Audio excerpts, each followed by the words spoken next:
I think if you took the fathers out of in context, you would see the point. But since any argumentation dealing with the fathers here is out of context, it's inapplicable. And that's what been my whole point from the beginning. So it's not that I am trying to just throw them out the window. They're irrelevant because they're not speaking on this subject.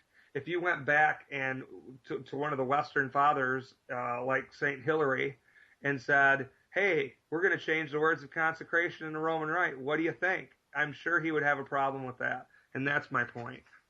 As far as us deriving all of our argumentation from Amlor, just because he was one of the first people to bring it up, it doesn't mean that's the whole crux of our argumentation, and it certainly doesn't still prove the point of Sedevacantism. The Novus Ordo Mass is something, as John Lane said, we kind of leave on the side of our plate. That's something the church is going to have to figure out later.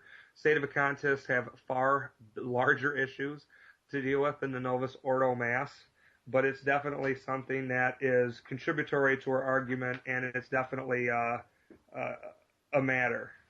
As far as the Protestants being involved in the formulation of the Novus Ordo Mass, it is an absolute and undeniable fact that 6 Protestants were involved in the making of the Novus Ordo Mass. Paul VI chose 6 Protestant ministers: Raymond George, Ronald Jasper, Massey Shepard, Friedrich Kuneth, Eugene Brand, and Max Thurian, to assist Bugniti in composing a new Mass, which would be acceptable to Protestants and non-Catholics. This special commission became known as the Concilium for the implementation of the Constitution on the Sacred Liturgy, the head of which was the liberal Cardinal Linacre, whom Cardinal Bacci described as Luther resurrected. The fact that Protestants collaborated in formulating the new Mass was confirmed in an article in the Detroit News entitled "Protestants Help Revamp Catholic Mass," Priest says.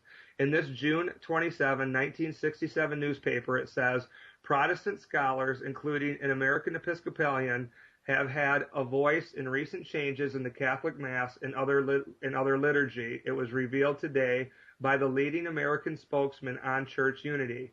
Monsignor William W. Baum of Washington told delegates to the General Synod of the United Church of Christ that the Papal Concilium on liturgical reforms has turned to Protestant theologians and liturgists who sit in regularly on the meetings." In a private interview, Monsignor Baum said that the Protestant liturgical scholars at the Vatican represent the World Anglican Communion, the Lutheran World Federation, and the World Council of Churches. The Anglican representative, he said, is Dr. Massey Shepard, California liturgist and professor at the Church Divinity School of the Pacific at Berkeley. "I think this development is highly significant, but is being overlooked," said Monsignor Baum, and is being overlooked by our opponent, who refuses to admit this. "They were not simply there as observers, but as consultants as well, and they participate fully in the discussions on Catholic liturgical renewal. It wouldn't mean much if they had just listened, but they contribute." Detroit Free Press, June 27, 1967. The fact that 6 non-Catholic ministers were allowed to create a new Mass for the Catholic Church is so absurd that if it weren't for the evidence just cited, it would almost be unbelievable. It would be just as ridiculous to entertain the idea for even a moment that a Protestant church, or any other church for that matter, would allow a group of 6 traditional Catholic liturgists to write a new worship service for their religion. Nevertheless, Protestant collaboration in the formulation of the new Mass is a documented fact. This alone reveals the heretical nature of Vatican II. There are also other things to point out as far as the Mass, the new Mass, not only of its invalidity, but of its revolutionary aspect. If you took any saint during the time of the Reformation and fast forwarded him into time and showed him the Novus Ordo Mass, he would say that this is a Protestant service. He would say that it was an invention of Luther, of Cranmer, of Henry VIII. And that is a very, from a layman standpoint, who is not as learned as some of these other people are, these other theologians, just from that standpoint alone speaks volumes. The Novus Ordo Mass looks very close to an Episcopalian, an Anglican, or a Lutheran service. And that is definitely damning when it comes to this argument. It's funny that you say that the words of consecration, the minimal words are necessary are, this is my body, this is my blood. That's funny you say that because not even the men you consider Pope believe that. John Paul II and Benedict XVI both do not believe that this is my body and this is my blood are necessary for a valid Eucharistic formula. In fact, they believe it's the communion of the faithful present that effect the sacrifice. And to substantiate my claim, the Benedict XVI and John Paul II have approved Catholics attending the Mass of the Assyrian Church of the East, which has no consecration formula, no words of institution. Not only do they not believe the words are necessary, they also believe that the matter is also not dogmatic and not necessary. They don't believe you need wine to make the blood of Christ. They don't grape wine, and they don't believe you need wheat bread. In fact, they've allowed the change of cassava root for bread and rice wine for wine at Mass. They approved invalid matter for the Eucharist. So these aren't. This isn't. I guess if you want to look at this from a theological perspective, this is where the theology of the people that defend Vatican II are coming from. They're sitting here trying to say that we're crazy. Well, the same place that you get your theological authority, they approve anything. They approve masses without words of institution. And here we are fighting about for all and for many. Well, how about the Assyrian liturgy that your popes approve that don't say that even have no words of institution? And we're the ones that have crazy arguments or, failed arguments. And the definition of the Mass, in the general instruction of the Mass, chapter 7, the Mass was defined with Luther's definition.